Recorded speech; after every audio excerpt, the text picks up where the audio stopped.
there, Retro Trek Ralph here with another Star Trek Ships of the Line calendar review. This one is the 2003, so let's get on with the review on this. And this is showing the Enterprise E. It's like over a atmosphere with the lovely purples and the sunrise or sunset. Just the amazing attention to detail on this. A little bit of a cut on there. Well, that's not part of the picture. Shame sometimes they had to put the holes through. That's where that bit is over there. Amazing details there. Some fantastic colours. Looking like the ship is a very much of a beige sort of ship. All the detail popping up through, a lot of blue lighting through the hull there. Main deflected dish and the torpedo launch on the front. Lovely, lovely picture there. Right, this is a different one again. We've got widescreen shots. So let's get all these in. Much prefer this way around. I know it's a pain in the backside to mount, but there you go. The arrival of the Enterprise NX-01 pod at the ancient Vulcan sanctuary on Pajem. This is the first picture we see from the Enterprise series, because this was a 2003, so it'll be its first year of it being aired. So this is the Pajem, sanctuary there, which was a listening post for the that the Andorians were quite happy to expose. The shuttle pod 1. I don't think they ever really named any of these shuttle pods.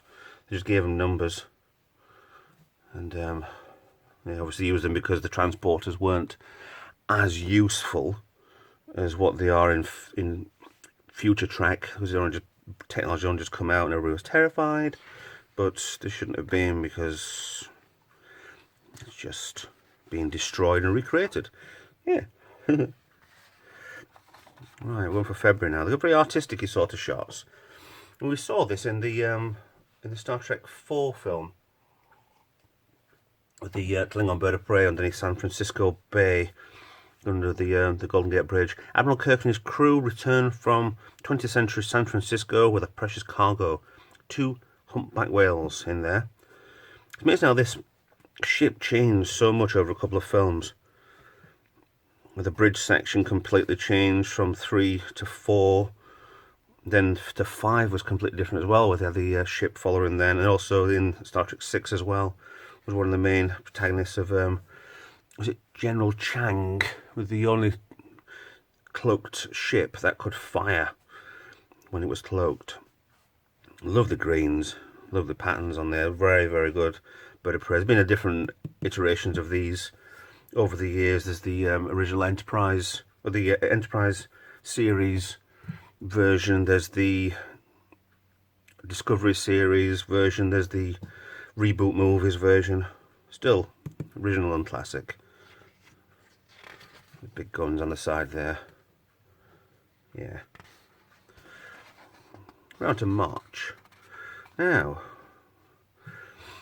first time we see Vulcan here.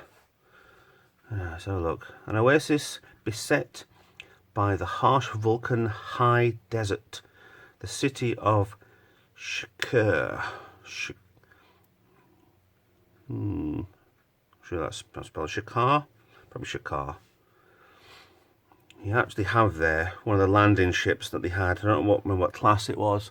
Landing ships from the First Contact movie. Now, I was always told that these here, when the first model came out, because there's another one here as well, see with the nacelles, this was meant to be painted brown. Now, they were told that these were a Vulcan shuttlecraft, because the top part came off and docked with the back of the Enterprise. The refit Enterprise in the first Star Trek film. So I thought they were Vulcan shuttles. But they were saying they're the Federation long-range transports. But even though there's 1, 2, 3, and you never see them anywhere else. Very odd, but still a classic sort of older sort of nacelle design. But a different sort of shuttle way around doing things. It wasn't a T-planar Hath, that one, was it? Might have been, not quite sure. very Enterprise, yeah, laden this one. April 20th, 2151. Enterprise NX-01 leaves Earth orbit for her first mission. And gets the crap knocked out of her. They weren't ready and there were no weapons. But, yeah, I don't mind the design of the NX class.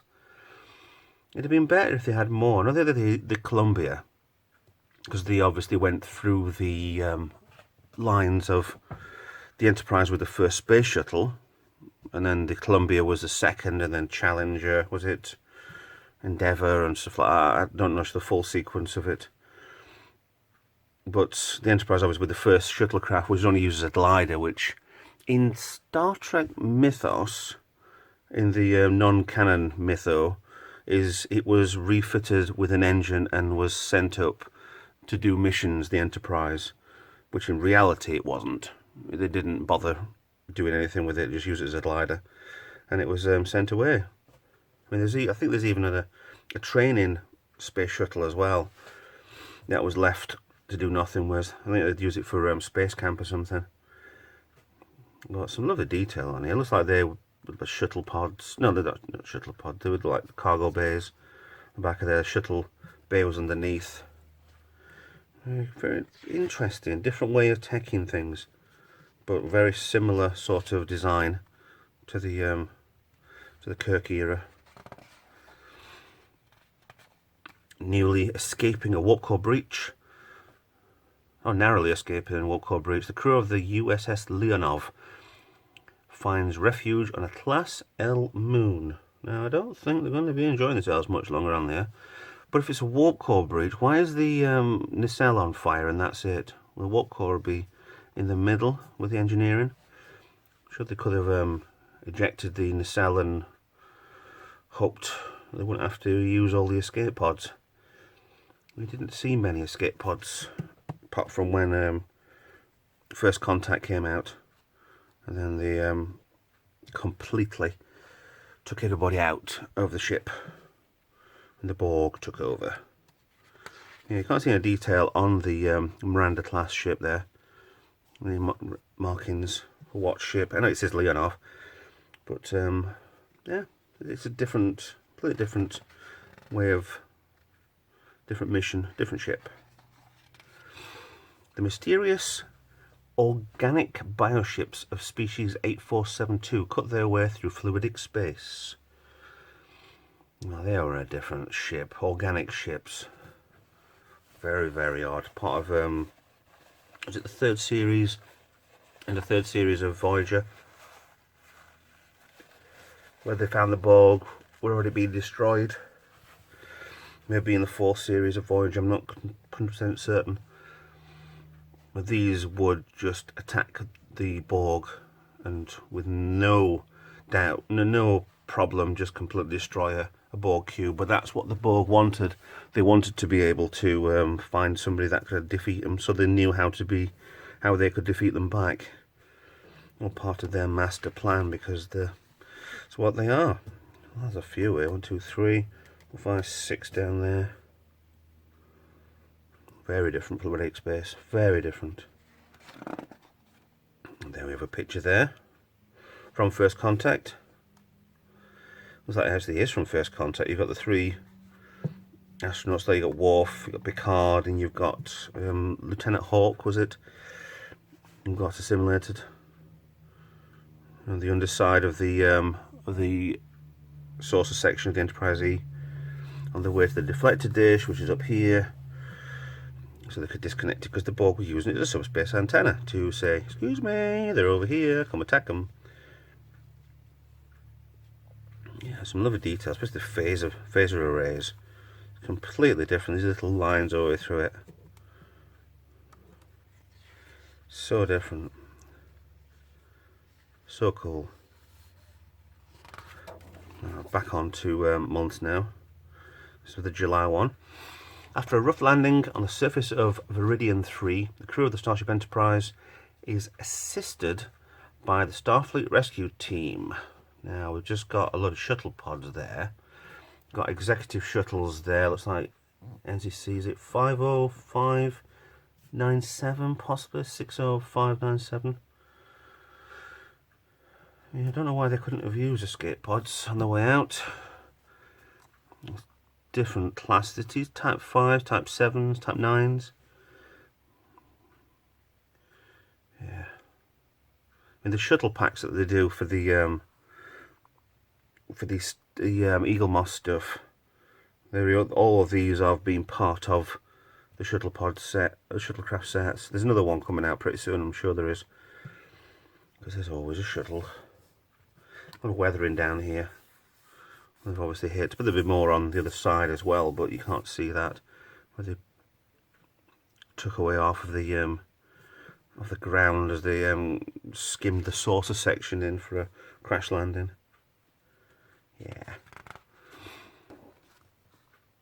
August. Defiant attacking yet another Jem'Hadar ship. Right, flying blind in the atmosphere of a gas giant, the Starship Defiant valiantly tries to rescue a Khmer... Oh, come on. Karaman ship. Where's the Karaman ship? While evading Jem'Hadar fire. Okay. So they must be somewhere inside that nebula then. The Jem'Hadar are firing on them. Just narrowly missing down here. Well, she's looking very weathered. The Defiant.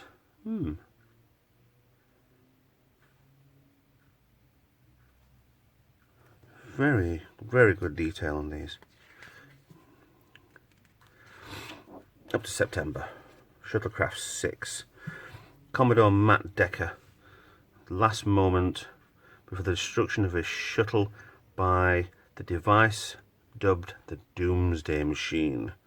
Cannot see it at all. We took an Enterprise shuttle and flew it straight into the middle of it, thinking that it would destroy it, and it didn't. Good idea, just needed a bigger engine, and it would have destroyed it with a warp core breach.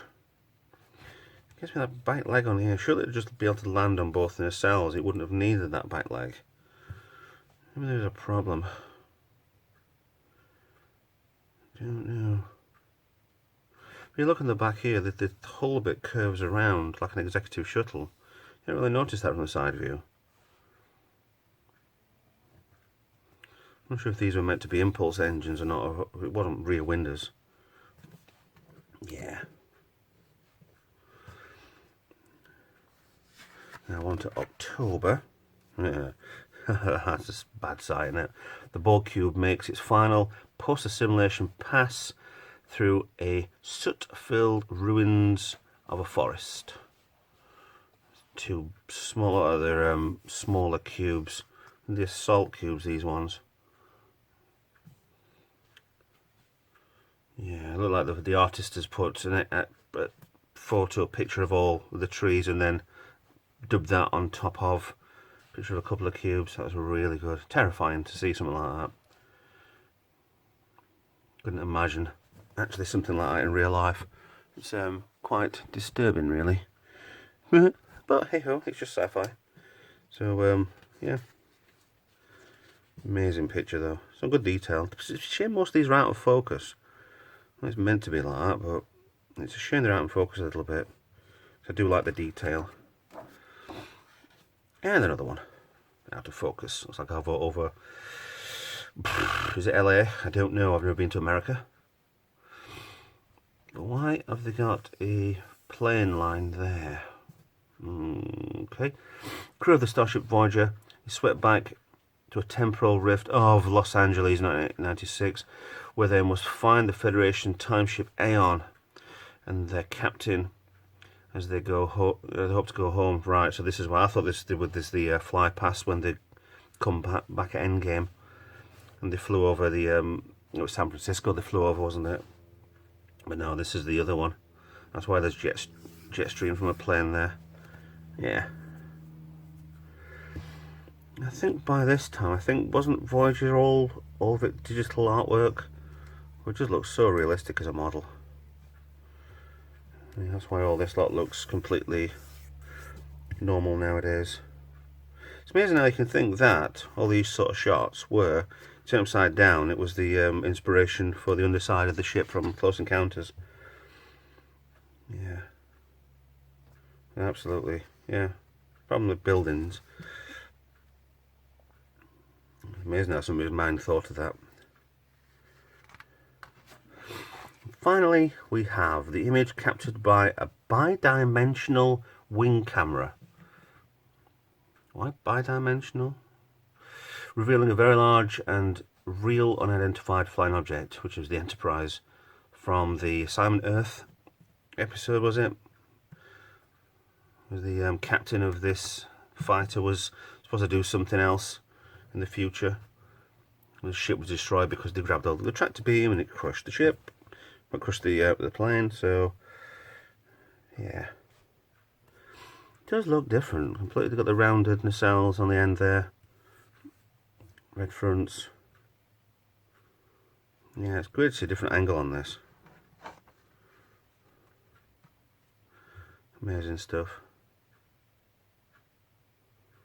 Just good detail on the fighter there. So, onto the back. The back's changed on these. It just shows you small snippets of each one of the pictures on there. So, yeah, there we have it. 2003 calendar for you there. For the Starship, the Ships of the Line calendar. So, really enjoyed looking at that one. A lot of very Enterprise stuff on there. 1, 2, 3. Got a Voyager on there. A couple. DS9 original series for a couple. Film. Yep, enjoyed that. So, thanks for watching. Like and subscribe. And I'll see you guys in the next video. Thank you very much. Bye-bye.